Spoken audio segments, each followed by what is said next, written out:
অসম গণ পৰিষদৰ কাৰ্যালয়ত আগন্তুক বিধানসভা নিৰ্বাচনক লৈ গুৰুত্বপূৰ্ণ সভা নিউ গুৱাহাটী সমষ্টি কেন্দ্ৰ কৰি মূলতঃ আলোচনা হৈছে এই সভাত আলোচনাত উপস্থিত থাকে ৰাজ্যসভাৰ সাংসদ বীৰেন্দ্ৰ প্ৰসাদ বৈশ্যসহ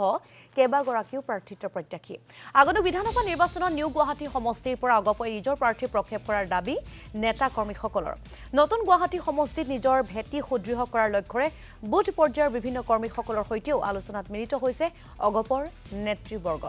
2024 নিৰ্বাচনত নিউ গুৱাহাটী সমষ্টি অগপক এৰি দিবলৈ সংবাদ মাধ্যম যোগে কেন্দ্ৰীয় নেতৃত্বলৈ নিউ গুৱাহাটী সমষ্টিৰ নেতা কৰ্মীসকলে জনাই আহ্বান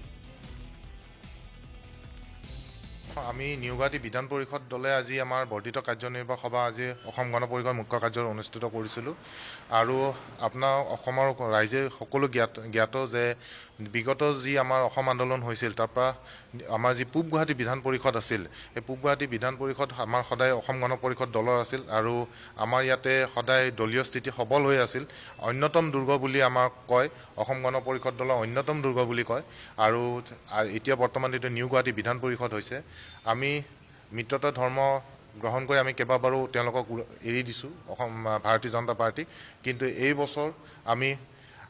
2026ত অসম গণ পৰিষদ দলে আকৌ আমি নিউ গুৱাহাটী বিধান পৰিষদ আমাৰ অসম গণ পৰিষদ দলক লাগিব আৰু সেই আমি কেন্দ্ৰীয় নেতৃত্বৰ ওচৰত আমি দাবী উত্থাপন কৰিম